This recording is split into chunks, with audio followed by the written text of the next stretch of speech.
Prepare for battle. If you look at the comeback potential, though, who had the greater comeback potential? Well, you can only come back if you're behind. Exactly. So I guess that's Evil Geniuses. And you can only You're go right. deep in the lower bracket if you're used to going in the lower bracket. Ah, which okay. Evil Geniuses also are, as you You mentioned. got to be comfortable with losing. Is that what you're saying? That's right. You must embrace it, make it your friend, and then you can rise above it. This That is what they will try to do here. very interesting draft, I would say, on both sides. is. Like, we had a red hero for Gaimin Gladiators, Weaver we haven't seen too much of. Now it's going to be the Necrophos, but Evil Geniuses, they just have, I mean, yeah, there's a Faceless Void on one side, but EG has Ravage and RP. That's a lot of big team fight that they're bringing to this table. 30 seconds What do you to feel like battle. they took from that game one and what they needed to improve on going into this game two? I mean, honestly, the biggest thing to me is again, they want to win their lanes a little bit more, so they picked the really strong laning supports, and the Furion and the Tree. They definitely should be stronger than AA Tiny in a vacuum, depending on how these side lanes go. But I expect EG to do better on the side lanes. Maybe mid's a different story in terms of the Necro matchup. C-Smile's going to have to do his best to survive there. Yeah. That's one change, and the other is giving The battle Pakazs a hero that he begins. probably feels more confident just ultra carrying the late game, right? I think PA has a better chance of just 1v5ing straight up if it really comes down to it than a lot of other carries.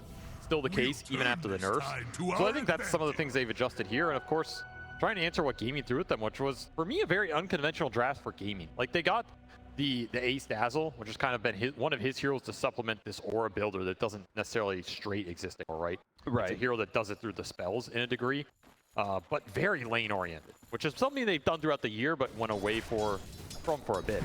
This is like, we want Dazzle to win the lane, and we want this Necro to win the lane. I was going to say, if you're going to win this lane, you're going to have to do it through skewers and better body blocking. C-Smile doing a great job on the opening and a TP in blood. Okay, bye-bye, Quinn. EG will take the first blood. You're supposed to win this lane, Quinn. Yeah. He's already on the back foot. The only upside for Quinn there is that Matthew took it, right? It did not go to C-Smile in terms of the gold, but damn, that is so nice for C-Smile. Didn't even have to spend any resources on it. Gets full wave here, denies, it's gonna push into him. I will say, counterpoint to that though, it is really dangerous if Matthew gets ahead, right? Earn early Spirit Vessel against a Necrophos. I mean, he's going to be looking at mid a lot, I'm sure. And if he starts getting those items, then Quinn's game is going to become so much harder. It's a great Vessel game. I mean, all three of these cores pretty much rely on getting their HP back, right? Yep. And that's the upside of the synergy for Gaming, is the Dazzle with the Shallow Grave on a Necro or a Faceless Void is pretty devastating if it occurs in the fight, right? You get the time walk off, you get the heal off, suddenly that whole fight turns. There's no real anti-healing on EG's side. Vessel is the one thing they can have going for them in that area, and if Matthew gets it fast, it is going to be devastating on the map. I think this Tide Hunter, you were talking about the zones of control, and it's another reason the Tide's here. Tide should find the backline or guarantee that the initiation precludes the Dazzle from getting the save off. Sure. It's an old school Dazzle counter. You go in with the Ravage. It's pretty hard to Shallow Grave the guy that gets gone on. You just burst him with the Phantom Assassin. That's probably what EG are looking for as this game progresses, whereas if you're Gaming, you want to go in with the Necro, frontline it up, and then get a great Chronosphere, ideally on the mag or like the supports. Just burst him down with the magic damage. I was going to say, if you don't get him with the Ravage, you already got a second opportunity with the reverse polarity. Instead, Avalanche going to try and cover them here as they retreat, but the rotation from Matthew will net them the kill first on Ace before he falls. So 1-for-1 trade-off there, but ultimately the core dying on the side of Gaimin Gladiators. Matthew is having his impact felt, and you did say they drafted for strong lanes outside of this mid sort of situation that C-Smile, but Matthew and there's nothing you can do about last pick Necro. I mean, like, yeah, you know, like see what I was saying, the man enjoys playing Necro right now. That's absolutely disgusting. I don't know who enjoys playing Necro, but it will win the lane. There's just no way around it. That first blood definitely helps, but this is about the side lanes. EG wants to come out strong in the side lanes, and they're not easy ones to necessarily combat when you're going to leave the Tide alone, but that's what the Furion's designed to do. I mean, if you're going to pick one support in the meta that's going to win two side lanes, it's Furion. Or at least, I guess, you know, one side lane and one mid, but 2 out of the 3. Sure. So Matthew's rotation is super important for EG here, particularly. Combining it, toss back with the poison is going to be a big problem. They toss him back into the creeps. A big heal bit. It's not quite enough damage to burst down the Stream Protector because now they can make a rebuttal here. Slow down Ace before he gets away too deep into the trees and kill him. And EG are happy every time this happens. It's XP and gold for Matthew. Pakazs stays up, extra gold for him, and they're shutting down Ace a little bit. Still, I mean, Ace is getting a decent amount out of this lane, so you have to keep committing to this. His TP is on cooldown for 20 seconds, and they brought Seleri up here. So that's what you're looking for if you're EG. Get the Tide in a one-on-one, and you're looking at who's at the top of the CS chart right now. It's Wisper, who has basically been left alone in the one-on-two. Yeah, Gaimin felt like they couldn't punish the Tide enough with an AA Void going into the tanky early ring of health with the start Wisper had. I don't know if Wisper start should have been this good with how fast Matthew left the lane, but damn, he is just getting the world down here. Solo XP, untouched. He's gonna be big.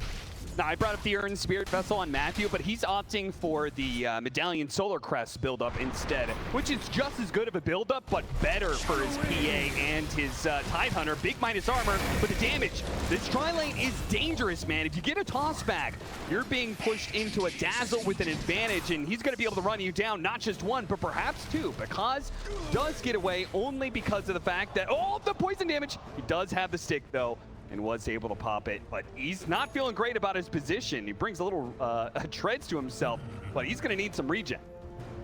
This is the correct play from Gaimin, I guess. Like, you have to keep your dazzle in the lane. You can't just let Matthew 3v2 bully Ace out of this off lane while, you know, Wisper's doing this, right? That would be a death sentence on this map. I mean, you can fall back a little bit on the Necro Mag, but Necro's not necessarily the best mid to rotate to these side lanes either. Quinn just wants to play his own game. If anything, when you pick these dominating matchups like the Huskar they mentioned that's similar, you want supports rotating to you to abuse it. Very slick sprout here by Matthew. We'll get him out of danger. As it's going to be slowed down a little bit more, but I think he should be fine. Meanwhile, C-Smile is being punished heavily, so if they keep the pressure, another good thing about this tri lane, they keep Matthew kind of locked down. He can't help C-Smile out nearly as much. I mean, there's no helping this matchup. It is not a helpable matchup. And they're going to catch him with tOfu. They're going to make sure he dies. And that not only, they get the kill, but now Quinn also has his level 6. And look at the tower. This is the catapult flag bearer wave. So this is what Gaimin want to do. They want to bring supports to the winning lane. They know they have the matchup. It's going to get a Tide Hunter teleport just to defend this catapult. Do we swap lanes now? Put the Magnus in that bottom lane? But I don't think he wanted to. He only wants to be mid, that's for sure. It's an ego thing, you know. No mid player wants to give up on the lane, no matter how bad it is. Oh, he didn't beat me. I can still recover. He's going to be in some trouble. Jumps onto tOfu. Train Protector can only do so much here. Is he going to be locked down by the cold feet? Barely gets out of the side of the range, and lacking that stun, they will not be able to kill Pakazs. But does it matter if they kill Pakazs if they're keeping him totally outside of the lane, outside of these daggers? It's like the only CS he's getting now. The thing is that, like, you're looking at this net worth chart, right? I think EG are okay with this outcome, just because the Tide's going to be so strong, and you kind of got out of this Mag Necro lane a little bit. Like, this Mag Necro lane really could have been a disaster. With just mass rotations going in, creating a pressure point, this tower could be dead. I think that's what Quinn wants in an ideal game, right? So maybe he's getting 70% of this matchup right now. It's still very good for him, but it's not explosive, and it's not necessarily enabling the supports who could have gone there. So I will say tOfu got a lot of XP off top. That's the upside of, I guess, Ace dying here. He's level 4 3/4 here before Wisdom Rune. Yeah, this is like how a dream start for a support Tiny, who can do a lot of work in this game, tossing people back. Not a hero we've seen a lot this tournament, but a hero we have seen a lot over the history of TIs for a very good reason. Yeah, you were adamant that he was going to come back for TI. You think he always comes back? Well, 2 reasons. I mean, 1, toss is a hell of a spell. Yeah. And 2, I mean, FY is playing. Pretty good point for it. C-Smile, Quinn is in so deep. Evil Geniuses, though, don't really seem to have a way to be able to punish him. He's just taken away this little hard cam stack that C-Smile had going for himself. And if he's not careful, Quinn might go for the kill with Seleri nearby, especially tOfu.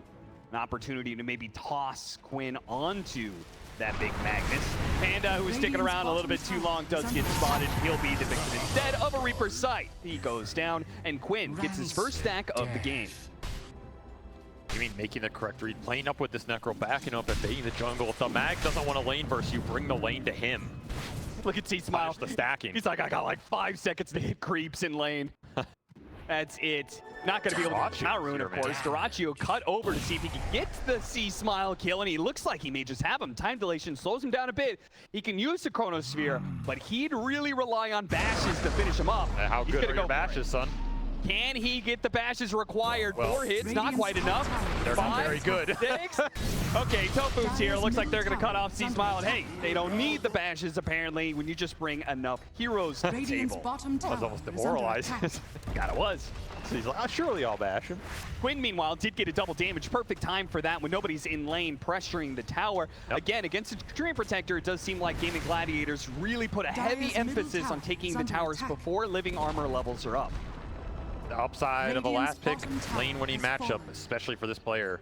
Back to the top of the net worth chart despite the first blood shenanigans. Tower dead at 850 here, and it means early bots he can rotate. So Quinn's going to be pretty active on the map. He can join these fights, look for the Reaper site stacks, continue to enable his supports. Now, Wisper did recognize that. He rushed the Meteor Hammer. No boots, nothing else, just straight Meteor Hammer. He also took a tower in that bottom lane, so it is even in that regard. But it always does feel bad trading towers when you're the one with the Dream Protector. Maybe another one of those games where it comes down to like how much do you believe in your scale, right? On one side, we have the Mag PA, a true OG classic. You want to frame it that way. You are going to scale very hard and hit very hard and farm the stacks really fast if you get the Ancient stacks up for Pakazs here. And on the flip side, you have Faceless Void Ancient Apparition. I mean, a duo that goes back a long way as another stack goes into Quinn's pocket. They get him, but they almost stopped Pakazs' TP out. This top lane is in danger. As soon as the Necro shows up, you're like, no. Nobody wants to be there anymore. They immediately vacate the lane, but you could see Quinn, with his boots of travel, can play around the map pretty quickly. He immediately goes to pressure Pakazs.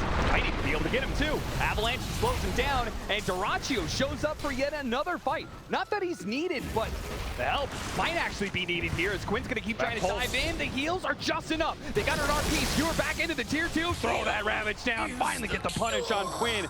Do not let this man bully you.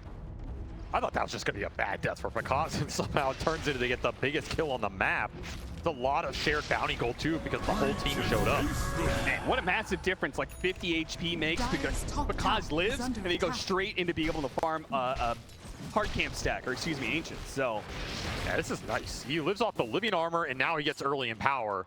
It helps him clear through this at a much faster rate than he would have. Otherwise, when you're looking at the camp stack, it's all Matthew here. So now if you're EG, the game plan is just hold the map for the PA, right? Especially when you're ultra on cooldown. Can Wisper do that for them, though? Pretty hard into the Necropost. Yeah, when nobody's going to help you out. Now, unfortunately, there is no Reaper's side. They're going to try and body block in Wisper. Of course, without a Ravage, there's no real threat of a turnaround here. They're just going to keep running him down.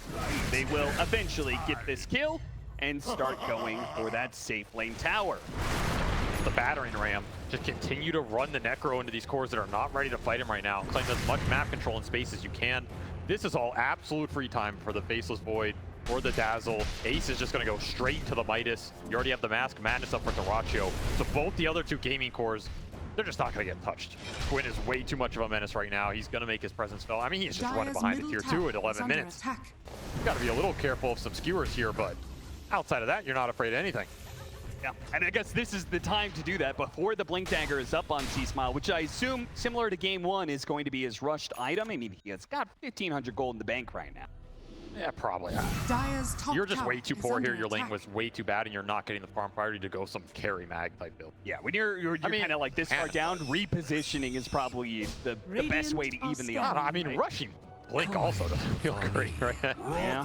I think he's debating the Echo Saber into Blink here. Can't really blame him. You still want to be a mid-mag in this game because you want to try to bring up the utility. Yeah. Is there going to be enough space for him to farm with that? Like, if he gets the Echo Saber, but you've got a PA Battle Fury, the map is getting small pretty quick. That's why they made the map bigger. That's true. Everybody has space now. See how much of that space Evil Genius can utilize as... it's funny, they haven't taken that top tower yet. Gaimin Gladiators have almost just kind of been like, yeah, okay, you gave up this space, and now we're going to slowly bleed you out. Nobody wants to be up there right now because it's so deep on the map. It's just been bigger. Yeah, Ace farming it up with very fast Midas. I mean, the early 2 deaths off the Furion rotation, kind of inevitable. You expect 1 or 2 of those, and since then he hasn't been touched. He's just stacking up triangle for himself. Going to town, it's going to be a very fast Dazzle Ags in this game. And until you have some of the Blink initiators to create the zone control, I feel like Ace can take over these fights. Which we saw in Game 1, he drove a lot of that mid game from the 15 to like the 30 or 40 minute mark with the Bristle. Yeah, he was untouchable, right? He's trying to set up a similar situation here where you just force these objectives at a pace where EG don't feel confident enough to contest them if they're missing big items, particularly the BKB on Pakazs. You're talking about this Phantom Assassin with the mag. You can accelerate the timings. You can go for the Deso build. You can go for a faster BKB because you have extra damage. That used to be the staple back in the day. Actually, used to just be you go Deso, not even the Battle Fury. Here, you'll still opt for the Battle Fury, go into the BKB. And I think Pakazs will be pretty strong with that BKB outside of the Chronosphere. That's where that carry matchup is going to matter a lot in this game. Who can get vision for dyrachyo to find the Chrono? Yeah, because they have the stuns. They get that disable on dyrachyo, then Pakazs can probably follow it up and He'll burst kill him real quickly. But if he gets jumped by the Chronosphere first, then Gaimin Gladiators have all the spells in the world to be able to throw into this one. You can see the Chronosphere into the Ice Blast are going to be one of the deadliest duos we'll see in this one. You throw a Reaper Scythe on top of that, that's just overkill. This guy's dash is working, right? Dyer's top tower has fallen. Maybe he's saving them. Saving them for the late game where they may need it most. They're not quill sprays, you can't stack them up. Aghanim Scepter being gone for Ace, he's halfway there. I mean, when you already have the Midas, you're able to lower the cooldown with bad Juju, so you're already going to farm pretty quickly, but once you get that Aghanim Scepter, you're just like one-shotting creep waves, then you hit a neutral camp, you just get so much farm so quickly. But what do you do with that farm? How do you feel about core Dazzle right now? I think it's insanely good in the late game. Zero scales like an absolute beast. The deceptive part about him is he becomes a physical damage hero. With all the right clicks off the inverse wave and the talents going through, you get minus armor off the bad Juju. It starts to add up. Zero can just kind of win fights out of nowhere. And of course you have, permanent shallow grave can always be a factor. You can turn into the pseudo tinker archetype. Yeah, it's particularly annoying for a carry that is so single target focused. Yes. So that's a big factor too. Like, can EG find ace in these fights without multiple shallow graves going off on big core targets, which are gonna guarantee big heal coming out? Like, shallow grave on Necro in this game is a problem.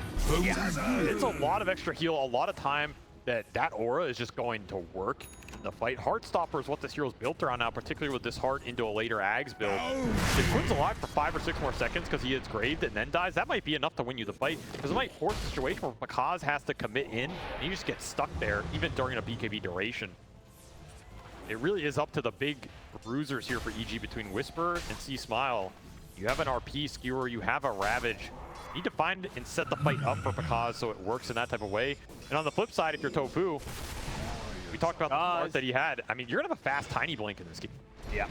He's gonna be rich with arcane boots on top of it. So you just toss one of the guys in.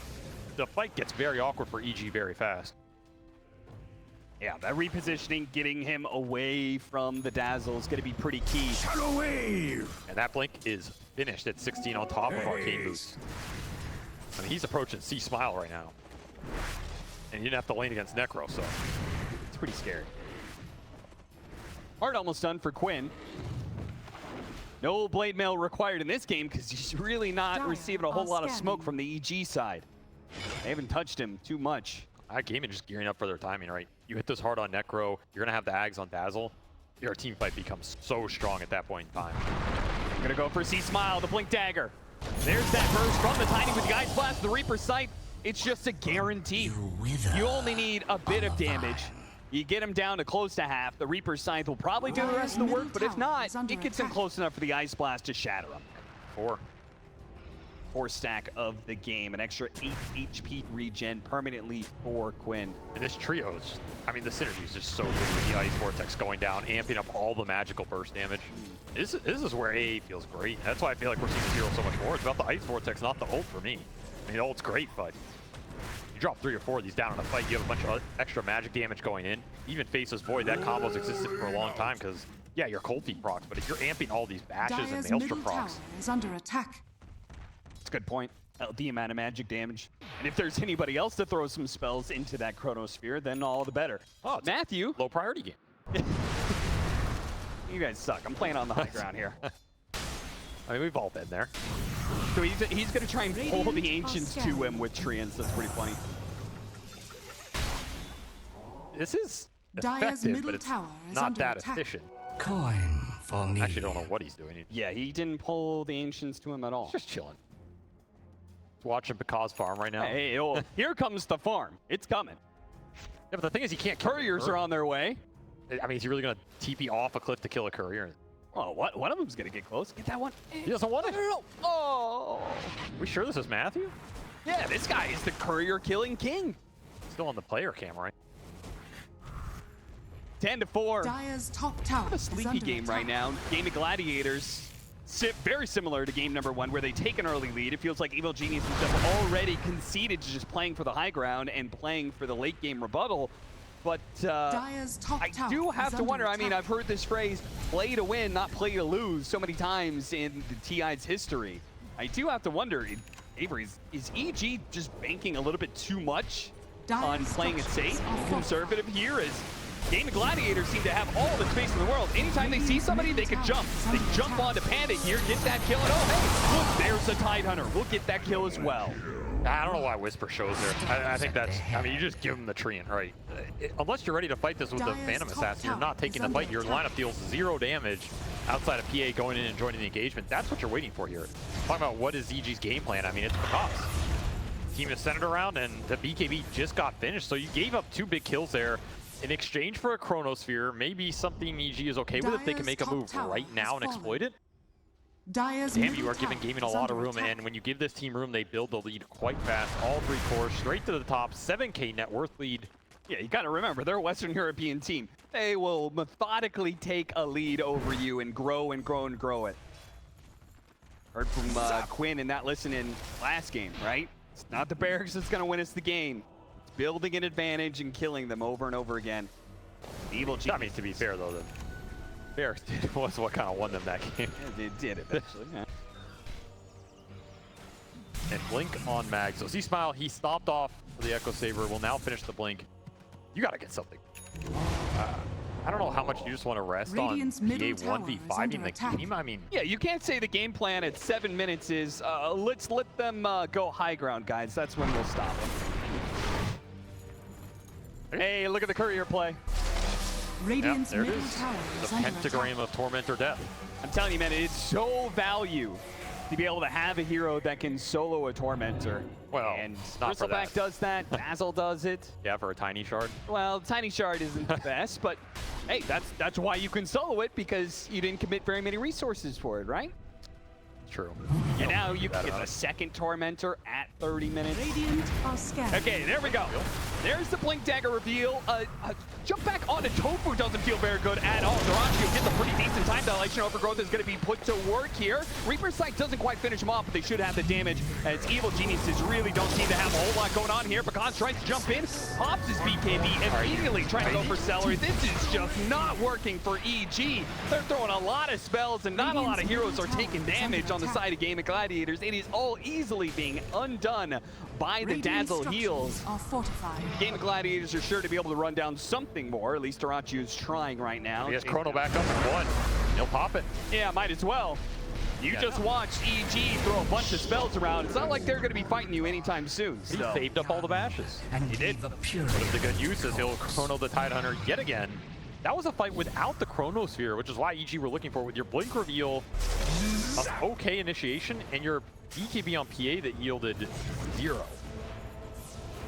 So if you're EG, you are not feeling great about how this game is going, and if you're gaming, all you're really thinking is, how soon can we do Roshan? Yeah, that's the Dire's worst part middle is they tower built is a under second attack. item BKB. And didn't get a single kill. Didn't get anything out of it. You could have gone for a Deso, you could have gone for this slower route, and it does seem like EG, they said, hey, we need to actually, we need to punch Gaimin Gladiators in the nose and make them hurt a little bit, but that one didn't hurt at all. And they're still missing the Vessel charges on Matthew. He just finishes the Vessel. He went for that after the Solar Crest. We're talking about the anti-healing being a way that you can commit on these heroes without committing Pakazs in himself. Not if you're sitting at 0. It's almost time to TP into the fountain, like I always say. I mean, it's valuable to a degree here. Do not want to give an Aegis to Gaimin with this type of lineup, because they will push the objectives very efficiently. I mean, you're worried about like a skewer back, but not with how tanky your heroes are. And that Aegis will allow that, right? Yeah, at least not for like when it comes to these tiers. Like they can take all the towers off the Yes. map. And then They control can take Ancients. second, third, fourth, fifth Roshan again if they need to. my Octarine Duck Race, he's gratitude. ready to fight again. Ags closing in for Quinn. In fact, it is flying out on the courier right now. So 2 more huge team fight items for Gaimin. These heroes are just fully online, basically. Now they The did team just fight get a back. very very small win, and it's immediately neutralized by the fact that we get a kill on Wisper. To get the BKB charge out of dyrachyo. Didn't mean much because it doesn't seem like EG Dire's middle gotta be able to tower is fight, under particularly attack. not without Wisper. Pakazs still playing around though. We'll see. Team found Mount Dazzle. get the jump. They get the RP on the 2 on the Dazzle. Can they kill him fast enough before the Shell Grade? They get the skewer, and that's just enough. Quinn tried to jump in, give the extra heals, and he is doing a lot of damage. Remember, this Heart Aghanim Scepter tons of damage over time, and that's why Pakazs vacated the area and just went for other kills. They're just gonna leave Quinn alone, kite him around. They're doing this beautifully, but can they kill him? Tanky boy right there. You have another chrono coming up in 8 seconds here, so if you're watching the clock on EG, Oh, he's gonna jump under dyrachyo. Knows the BKB and the time walk is down, but there's no chronosphere's coming up and he gets him right on the edge. Quinn, he's gonna help with the damage. They're gonna try and skew him away. Pakazs is actually gonna live because of that. He turns around and kills dyrachyo. Pakazs does it again and TP's out. what a mana from Pakazs. He just believes in the crit more than the bash. And what a play from C Smile to bring bailed Quinn it out of out. the range of Pakazs. Absolutely bailed him out there. Panda adding in the extra heals from Leech Seed. These are no joke on a high armor Agi hero. Flirting with danger here, but now you got a pretty decent team fight win, and you got the chrono out of them as well. So if you're Pakazs, you're really happy about that outcome. Yeah, because the second your BKB's back up, you might just take another fight. And this is what EG are looking for every time. Find Ace out of position and punish him hard. You get the Dazzle first, the team fight just opens wide, right? Yeah, You also especially have if you have the mobility to get away from Quinn. Yep. I mean, he got away from Quinn because he killed Seleri in the river. Yeah. Even more efficient here. If you have Reaper, this fight might look very different. But again, you're abusing the big cooldowns here. Something Gaimin have to be aware of in this. It's a big win. Kills a lot of momentum in this game. Puts Pakazs in a much stronger position here. It stalls out that objective taking that Gaimin were going for. You know, this was my biggest concern, is that EG was just playing too passive. That kind of play is what you need out of Pakazs. That's playing. You were saying, are they playing not to lose? That's playing to win. Radiant Absolutely. are scanning. That is absolutely playing to win here and set the Faceless Void back a step against this Phantom Assassins. That lead opens up to 2,500, almost 3,000 gold between those two carries. That's what you're looking for in terms of differential here to create the openings in the fight. It's a lot about this carry matchup in this game. It's been very close so far. Can EG open up something in this game too, where similar to game one, Gaimin have just controlled the map better. They've controlled the objectives better, have gotten more Tormentors, more Roshans, and they're looking to add to that total, and it'll be uncontested yet again. Again, they have a way to Dire do it are pretty damn scanning. quickly. Maybe not as fast as game one. Radiant's bottom EG tower did just is pick under up attack. an important item, the Blink Dagger on the Tidehunter, so now they have Blink RP, Skewer back into Ravage. Like, if they catch multiple heroes in one of these AoE disables, then that could just be the fight right away. So the Aegis on dyrachyo, it likely prevents EG from going on him first, but again, they are looking for Ace. That is so Radiant's much what it's bottom about. tower Yeah, is under this attack. team fight is going to come down to positioning. Where is Ace? How aggressive are you forcing objectives, and who do you show? Do you have mechanisms to get vision?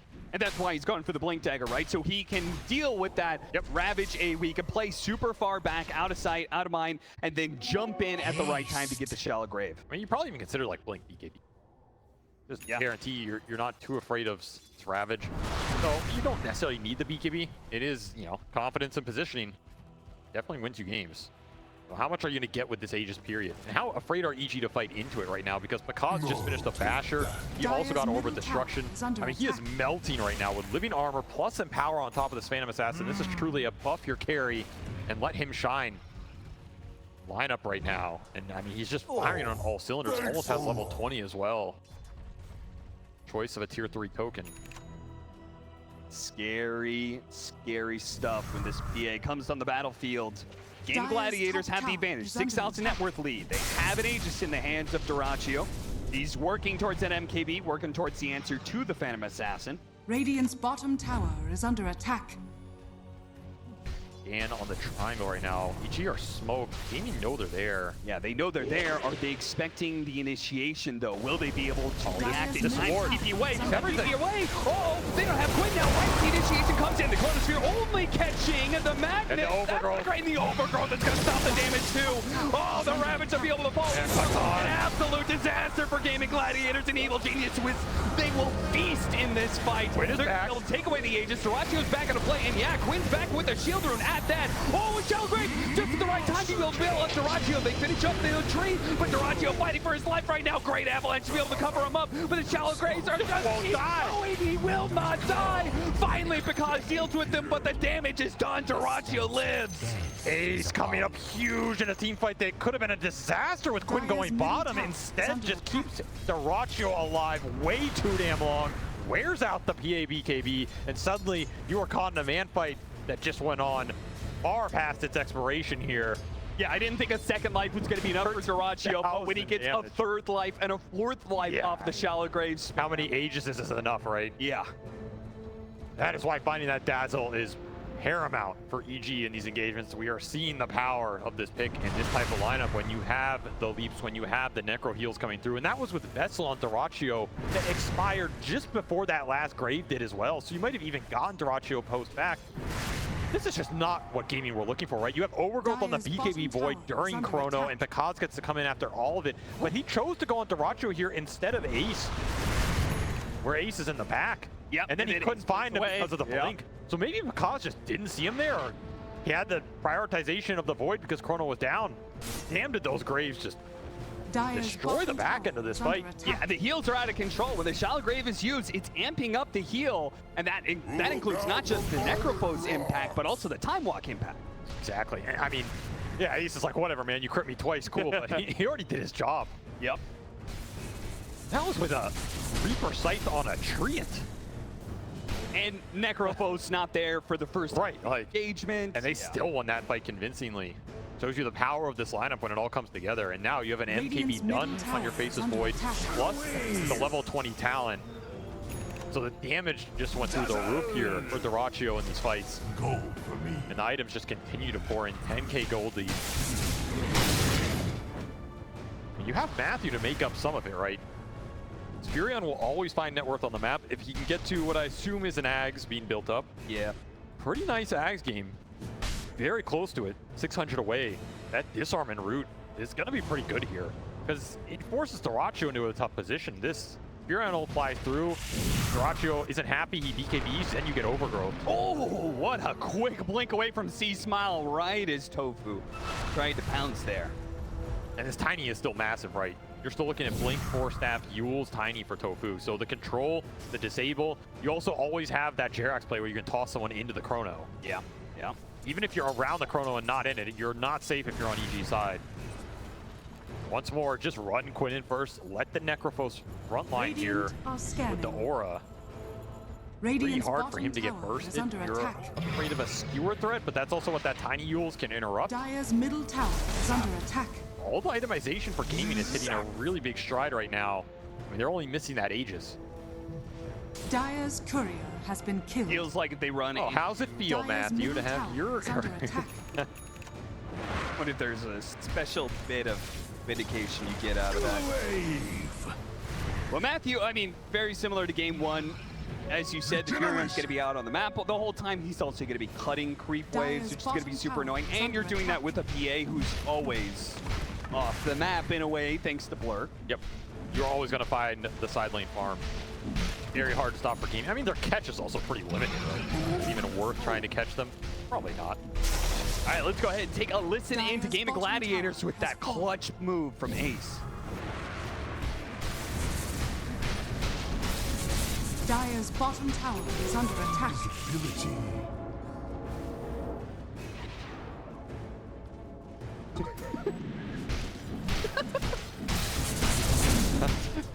Hey, great communication. Clear and concise.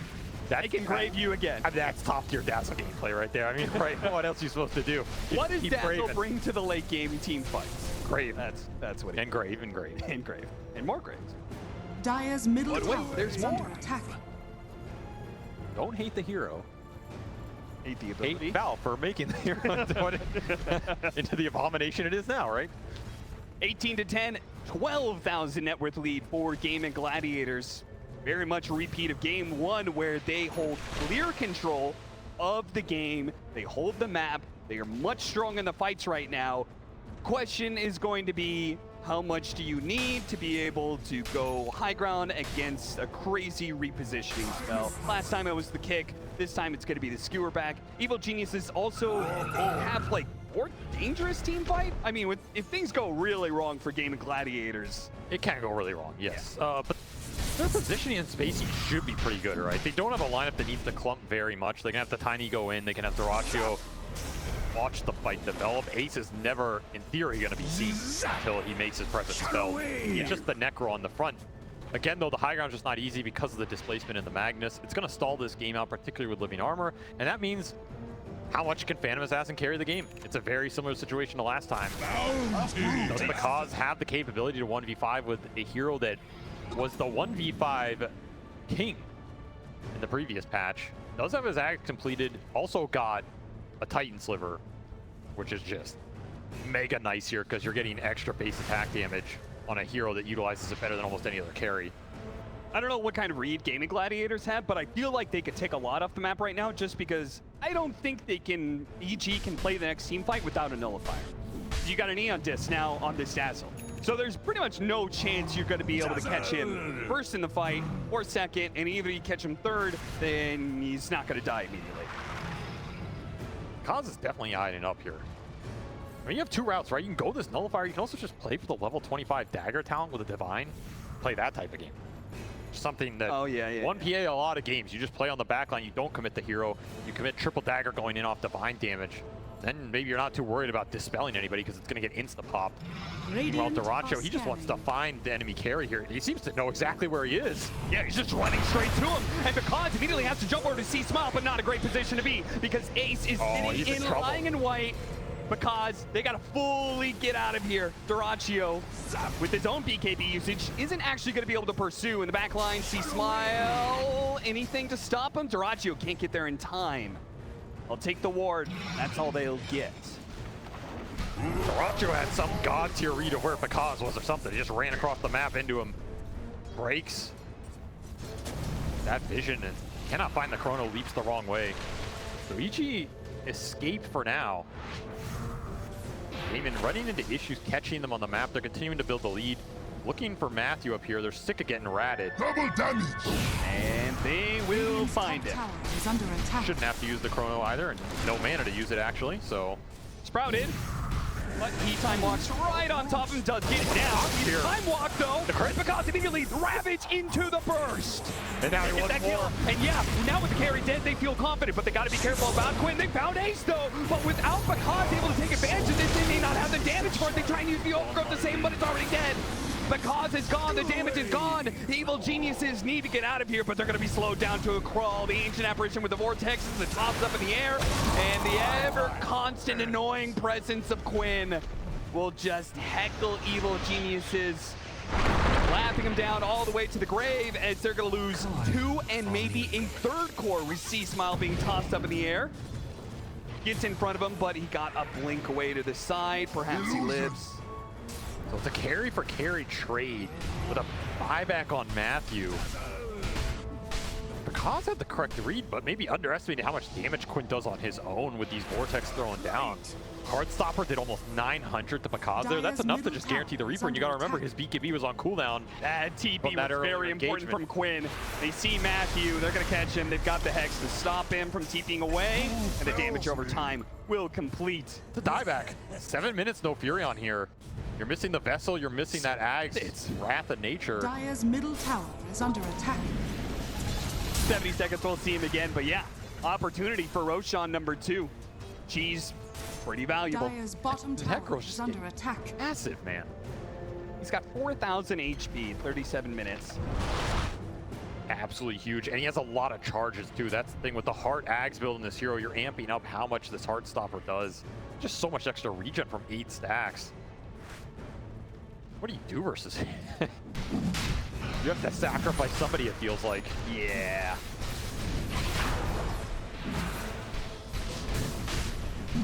This is the second Roshan of this game, right? Yep. That means that Gaimin Gladiators have taken 7 Roshans in a row against Evil Geniuses in this series. Sounds about right, yeah. That doesn't feel like a great winning formula for EG. No, I don't know the exact stat on that, but it's probably pretty good. I have to imagine a team Radiant's who middle takes 7 tower is under Roshans in a attack. row in a series probably has a 100% win rate. We'll see. AG has made some magic happen before in some of these crazy games. They tried to do it in game 1, wasn't quite enough. Gaimin Gladiators, very disciplined in that game. So much depends on Pakazs' fights. Who he jumps, how he jumps, when. Not easy when you have this Dazzle save. How much Dyer's farm middle tower Ace has is as under well, attack. man. Full arcane blade. Got him. He is the Tinker now. I mean, Yep. He's got level 25, so when you get hit by the poison touch, you're not moving. And he's spamming out spells non-stop. He's going to get to level 30 super quickly because of this constant use of bad juju, lowering the cooldown on the Hand of Midas. On top of the farm, he's going to be cleaning up around the map, which just means the rest of his team, as you said, Tinker, means everybody else can play grouped up because they don't have to worry about the lanes. yeah, suddenly Dazzle's a map mobility hero Yeah.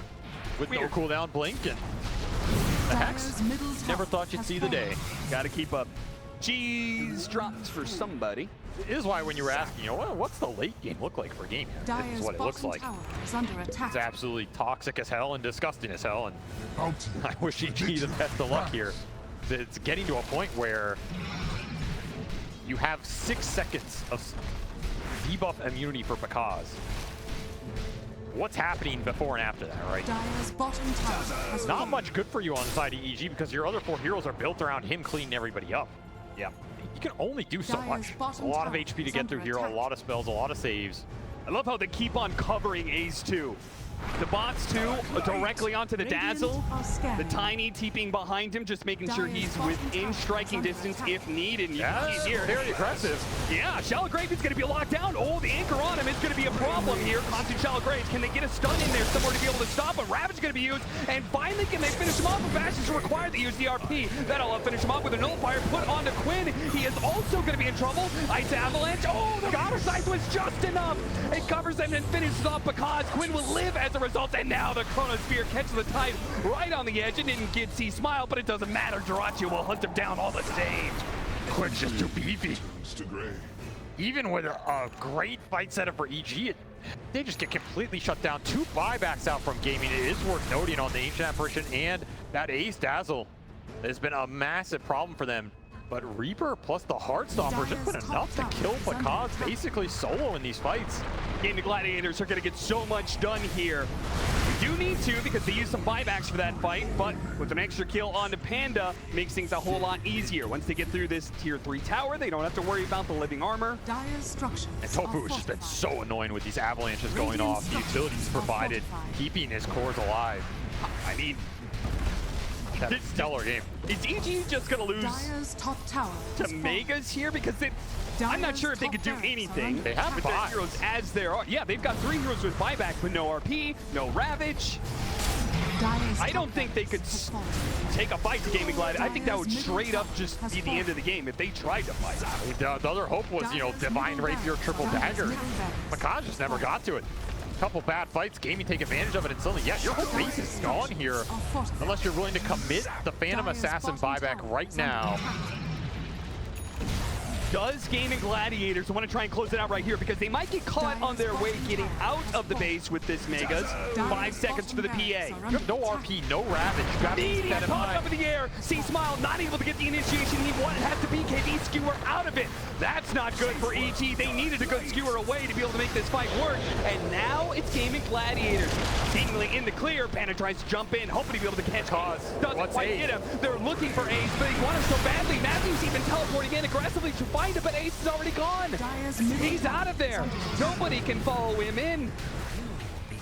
And evil geniuses, they'll surely have to give this one up. And in fact, they may even because the Reaper sights are going to be used with the Ice Blast coming in the top of the air. And that is enough. Another buyback available for sure, but the Megas are in, and Gaimin Gladiators are going to force as much out of you as possible. A skill going to be used. dyrachyo into the fountain. Okay, Yeah, just doesn't put care. that Aegis to use, I guess. He can get Grave forever. Oh, he's going to Chronosphere, stopping the fountain damage, and there we go. To get both of those kills. Buyback's going to be used, but that's it. GG are going to call it. Gaimin Gladiators, no 60 3-minute game here. They will take the advantage and they will bury you in the dirt with